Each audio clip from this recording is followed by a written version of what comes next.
আমাদেরকে আঘাত করেন না, আমাদেরকে দুর্বল করে দিয়েন না। নিরাপদ থাকতে পারবেন না ভিতরে আপনারা। আমি তো বললাম আজকে দাঁড়ান, কে আছেন এই দাওয়াতুল মুসলিম গায়রুল মুসলিমিনের মধ্যে দায়ীদের পিছনে দাঁড়িয়ে রাষ্ট্রের বিরুদ্ধে লড়াই করার জন্য হিম্মত নিয়ে মাঠে নামবেন? কে আছেন? আসেন, আমরা আসবো।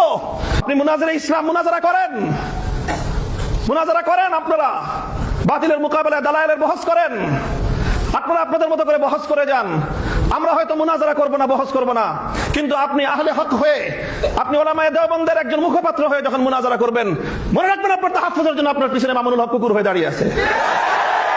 কাজে আমাদেরকে দুর্বল করে দিলে আখেরে আমরা সবাই ক্ষতিগ্রস্ত হব। আপনি আমাকে দারোয়ানের মর্যাদা দিলেন না চৌকিদারের মর্যাদা দিলেন, না আপনি আমাকে কওমি অঙ্গনের একজন পাহারাদার কুকুর হিসেবে মূল্যায়ন করলেন, সেটা আমার কাছে খুব বেশি বড় বিষয় নয়। তবে জেনে রাখেন, কুকুর হলো আপনাদের এই কাজের পাহারাদারি করার জন্য আমরা দাঁড়িয়ে আছি।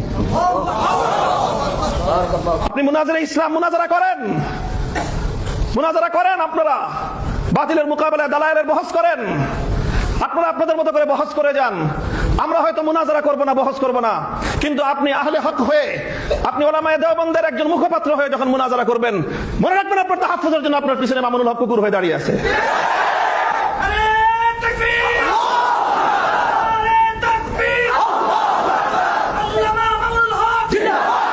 এটা হলো আমাদের রাজনীতি, এটা হলো আমাদের রাজনীতির খুব নিগুড় রহস্য, মৌলিক কথা।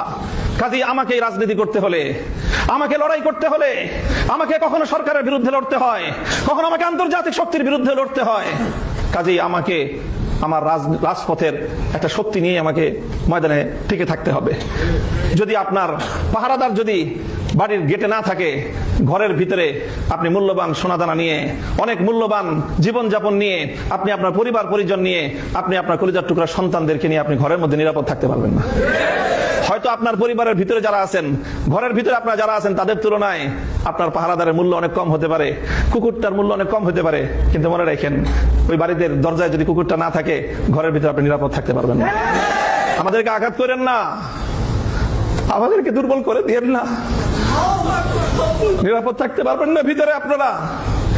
আমি তো বললাম আজকে দাঁড়ান, কে আছেন এই দাওয়াতুল মুসলিম গায়রুল মুসলিমিনের মধ্যে দায়ীদের পিছনে দাঁড়িয়ে রাষ্ট্রের বিরুদ্ধে লড়াই করার জন্য হিম্মত নিয়ে মাঠে নামবেন? কে আছেন? আসেন, আমরা আসবো।